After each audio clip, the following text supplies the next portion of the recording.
চক্ষে দেখছি তিনি সমুদ্রের উপর দিয়ে হেঁটে এলেন। এক ভক্ত তিনি লিখছেন, তিনি নেভিতে চাকরি করেন, তিনি গুরুজি মহারাজের কাছ থেকে দীক্ষা নিয়েছেন। নিয়ে গুরুজি মহারাজ বলছেন, ত্রিসন্ধ্যা তুই জপ করবি 108 বার করে। বলছেন আমি মিলিটারি সৈনিক, আমার বিভিন্ন দায় দায়িত্ব থাকে, জাহাজ নিয়ে আমরা বেরিয়ে পড়ি, আর সব সময় জপ টপ করা হবে না। বলছে 2 বার করিস? বলছে না তাও পারবো না। বলছে 1 বার করিস? বলছে তথা দিলাম না, চেষ্টা করব। বলছে যখন বিপদে পড়বি তখন তুই আমাকে স্মরণ করবি, গুরুমন্ত্র জপ করবি। এই গুরুমন্ত্র তোকে সর্বদা রক্ষে, যখনই গুরুমন্ত্র জপ করবি আমি তোকে বিপদ থেকে রক্ষা করার চেষ্টা করব।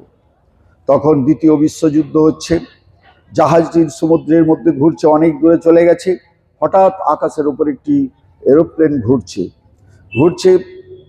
ঘুরতে ক্রমশ নিচে নেমে আসছে।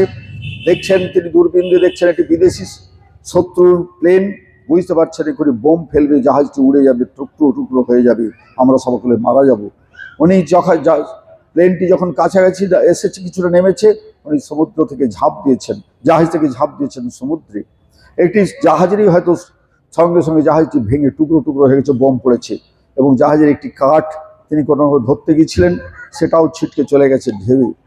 তখন তিনি কি করছেন, সমুদ্রে সাঁতার দিচ্ছেন, কোন দিকে যাবেন বুঝতে পারছেন না। হঠাৎ হাত পা সমস্ত অবাস হয়ে আসছে। তখন তার মনে পড়লো, আমি তো গুরুমন্ত্র নিয়েছিলাম, আমার গুরু স্বামী প্রণবানন্দজি মহারাজ, তিনি তখন সেই গুরুমন্ত্র জপ করতে আরম্ভ করেছেন। জপ করতে করতে তিনি অজ্ঞান হয়ে গেছেন। যখন জ্ঞান ফিরল, তখন দেখছেন তিনি একটি ছোট্ট সমুদ্রের উপর একটি ছোট্ট দ্বীপের সঙ্গে, তার অর্ধেকটা শরীর জলে রয়েছে, অর্ধেকটা শরীর ডাঙায় রয়েছে। তিনি সেখান থেকেই যখন একটু সুস্থ বোধ করেছেন, উঠে দেখছেন কোনো জীবজন্তু নেই, কিছু গাছপালা আছে, মাত্র ছোট্ট দ্বীপ। তিনি একটি গাছের ডাল নিয়ে দূরে একটি জাহাজ যাচ্ছিল, তাকে নাড়ছেন, দেখাতে আরম্ভ করেছেন। জাহাজের নাবিক বুঝতে পারছে সে বিপদে পড়েছে, জাহাজটিকে কিছু দূর নিয়ে এসছেন, বোট পাঠিয়ে দিয়েছেন, উনি উঠেছেন। সেই বোটে করে জাহাজে এসে কলকাতায় ফিরে এসে গুরুজি মহারাজের তখন এরকম শিবরাত্রি অনুষ্ঠান চলছিল। গুরুজি মহারাজের কাছে প্রণাম করে বলছেন, গুরুদেব আপনি যদি সেদিন রক্ষা না করতেন আমাকে কে রক্ষা করত? বলছেন যে এরকম আমি এই সমস্ত ঘটনা গুরু মহারাজকে বলতে আরম্ভ করেছেন। বলছেন আমার ইচ্ছা এই ঘটনাটি আমি আজকে মাইকে যখন বক্তৃতা হবে তখন আমি বলি। গুরুজি মহারাজ বলছেন বলার কোনো প্রয়োজন নেই। বলছেন এই গুরু মন্ত্র, গুরু মহারাজ যে মন্ত্রগুলো দিতেন সিদ্ধ মন্ত্র, বলছেন এই মন্ত্র যেখানে জপ হয়, মানুষ যদি বিপদে পড়ে যায়, যদি বারবার শ্বাসে প্রশ্বাসে জপ করতে থাকে, বলেন আমি তাকে সেই বিপদ থেকে উদ্ধার করতে থাকি। গুরুজি মহারাজ স্বয়ং ভগবত সত্তা জন্মগ্রহণ করেছেন, আমরা জানি। তাকে পাওয়ার জন্য গুরু মহারাজ বলছেন, তোমরা এখন আমাকে বুঝতে পারছো না, আমি যখন থাকবো না তখন আমাকে পাওয়ার জন্য তিল তিল করে চেষ্টা করবে। বলছেন যে স্বয়ং ভগবত সত্তা নিয়ে আমার এই জন্ম। গুরুজি মহারাজ বারে বারে বলছেন যে ভক্ত চায় ভগবত দর্শন, যোগী চায় আত্মদর্শন, জ্ঞানী চায় ব্রহ্ম দর্শন, প্রকৃত শিষ্য চায় গুরু দর্শন। বললেন গুরু দর্শন, গুরুর কৃপা, গুরুর আশীর্বাদ, গুরুর শুভদৃষ্টি লাভই প্রকৃত গুরু দর্শন। আজকে আমরা এখানে গুরুজি মহারাজের আসন প্রতিষ্ঠিত করেছি, তার চরণ আমরা ধুইয়ে দেব। আমরা ভগবানের চরণ আমরা অভিষেক করে থাকি, আমরা প্রতিদিন জল দিয়ে ঠাকুরের পা ধুইয়ে দিই। আজ অভিষেক হবে মহা অভিষেকে, ষোড়শোপচারে। আমরা গুরুর চরণ বিভিন্ন জিনিস দিয়ে, ডাব, জল, দুধ, ঘি ইত্যাদি, মধু ইত্যাদি বিভিন্ন বস্তু দিয়ে, অগুরু, গোলাপ জল ইত্যাদি, গঙ্গা জল বিভিন্ন দিয়ে আমরা তার চরণ ধুইয়ে দেব। গুরুজি মহারাজ আমাদেরকে আশীর্বাদ করবেন। আজ তার সেই পুণ্য জন্মতিথিতে তিনি বলছেন, মাঘী পূর্ণিমার দিন আমি কল্পতরু হই, যে যা প্রার্থনা করে আমি তাই পূর্ণ করি। আজকে সেই মাঘী পূর্ণিমার পুণ্যতিথি, আজকে কলকাতা আশ্রমে যেখানে পূর্ণ মহা ধুমধাম করে মাঘী পূর্ণিমা উৎসব পালিত হচ্ছে, সেখানে 7 সমুদ্রর জল নিয়ে আসা হয়। জল, পৃথিবীর যত জলপ্রপাত আছে সেখানকার জল আসে, যত নদ নদী আছে শত শত নদ নদীর জল আসে। সেখানে শত শত ডাব, কলসি কলসি দুধ, কলসি কলসি দই, মধু, ঘি ইত্যাদি দিয়ে ঠাকুরের অভিষেক, গঙ্গা জল ইত্যাদি অভিষেক সম্পন্ন হয়ে গেছে এতক্ষণ। সেখানে আজকে অন্নকূট মহাভোগ হবে। গুরুজি মহারাজ তিনি বলছেন, আমার লোমকূপে লোমকূপে শিব দুর্গা কালী কৃষ্ণ সমস্ত বিরাজ করছে। তিনি স্বয়ং ভগবত সত্তানি জন্মগ্রহণ করছেন। বলছেন এত বড় আধ্যাত্ম শক্তি আমরা যদি কল্পনা করি, একমাত্র ভগবান শ্রীকৃষ্ণ ভগবান রামচন্দ্রের সঙ্গে তার তুলনীয়। স্বামী প্রণবানন্দজি মহারাজ ঈশ্বরের রূপে তিনি এসেছেন। তিনি বলছেন তোমরা যে কোনোভাবে আমার সঙ্গে যুক্ত হও, সম্পর্ক পাতাও, আমি তোমার মনোমতভাবে আমার প্রতি আকর্ষণ করব। সেই গুরুজি মহারাজের আজ পূর্ণ অভিষেক সর্বত্র আশীর্বাদ হচ্ছে। তিনি বলছিলেন যে জগন্নাথের মহাপ্রসাদ আমার একবার খাওয়ার পরে তিনি একদিন রয়েছেন, জ্বর হয়েছে, স্বামীজিরা বলছেন অন্নপথ্য দেয়া যাবে না। এক ভক্ত তার নতুন চাল নিয়ে এসছেন ক্ষেতের, নিয়ে এসে গুরুদেবকে বলছেন যে আজকে আপনার ভোগে লাগবে, আমি সেই জন্যে এই নতুন চাল আমার ক্ষেতের নিয়ে এসেছি, এগুলো আজকে রান্না করা হোক। রান্না করা হয়েছে। বেদানন্দ স্বামীজি রাগ করছেন যে আপনার শরীর খারাপ, আপনি ভাত খাবেন, অন্ন গ্রহণ করবেন, এটা শরীর আরও খারাপ হবে, কিছুতেই খাওয়া যাবে না। গুরু মহারাজ তথাপি বললেন যে রান্না করছে, তাকে বললেন রান্না করতে। রান্না করার পর থালায় নিয়ে এসেছেন।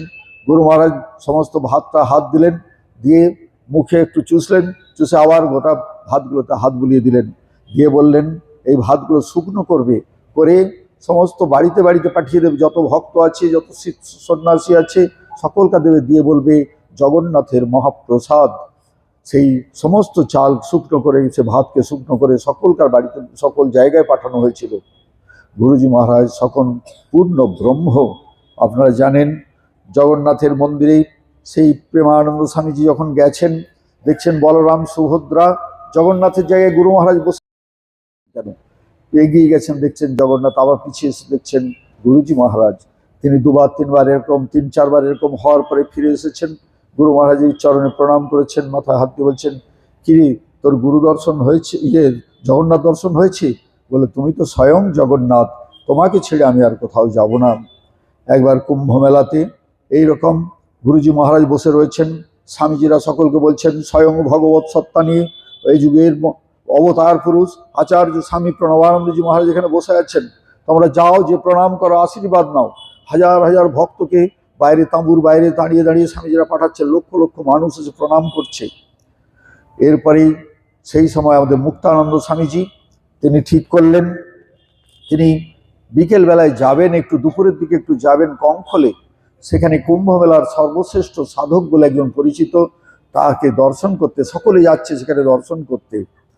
গুরুজি মহারাজকে বলছেন গুরুজি মহারাজ আমি একটু যাই, ওই বড় সাধককে কঙ্খলে একটু দেখে আসবো, দুপুর ঋষিকেশে আমি একটু দর্শন করেই চলে আসব। গুরুজি মহারাজ নিষেধ করছেন, তারপরেও গেছেন।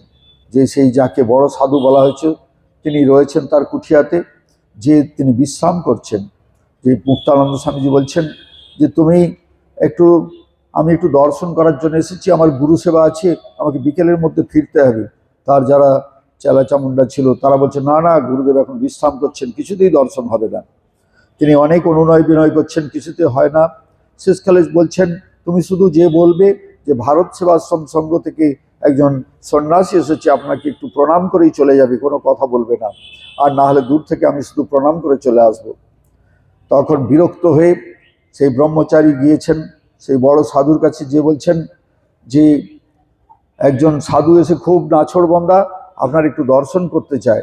সে বলছে শুধু দূর থেকে প্রণাম করেই চলে যাবে, কোনো কথা বলতে হবে না। বলছে কি বললি? ভারত সেবাশ্রম সংঘ।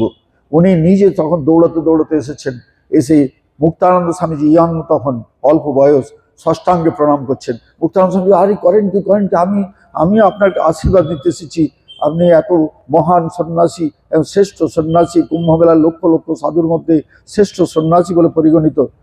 বলছে আমি কুম্ভমেলায় গিয়েছিলাম, দূর থেকে আচার্য স্বামী প্রণবানন্দজি মহারাজকে দর্শন করেছি, কিন্তু তার কাছে যেতে সাহস আমার হয়নি। তিনি স্বয়ং সেই যেন ব্রহ্মা বসে রয়েছেন, স্বয়ং পূর্ণ ব্রহ্ম তিনি সেখানে বসে রয়েছেন, তিনি শিব, তিনি কৃষ্ণ, তিনি নারায়ণ।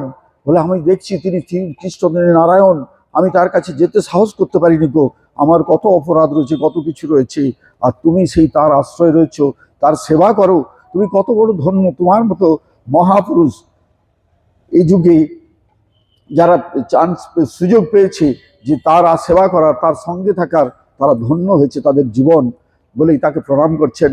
বলছে আমি তোমার মাধ্যমে আমি সেই স্বামী প্রণবানন্দজি মহারাজকে আমার শ্রদ্ধা, আমার প্রণাম, আমার ভক্তি নিবেদন করলাম।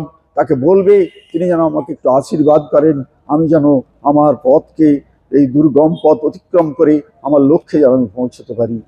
সেই আচার্য স্বামী প্রণবানন্দজি মহারাজ এখানে আসন প্রতিষ্ঠিত হয়েছে, তারই আজ অভিষেক, মহা অভিষেক হবে।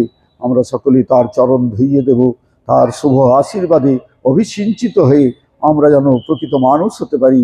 আমরা তোমার শুভ আশীর্বাদ লাভ করে আমার জীবনকে ধন্য এবং কৃতার্থ করতে পারি। ওম শান্তি, শান্তি, শান্তি।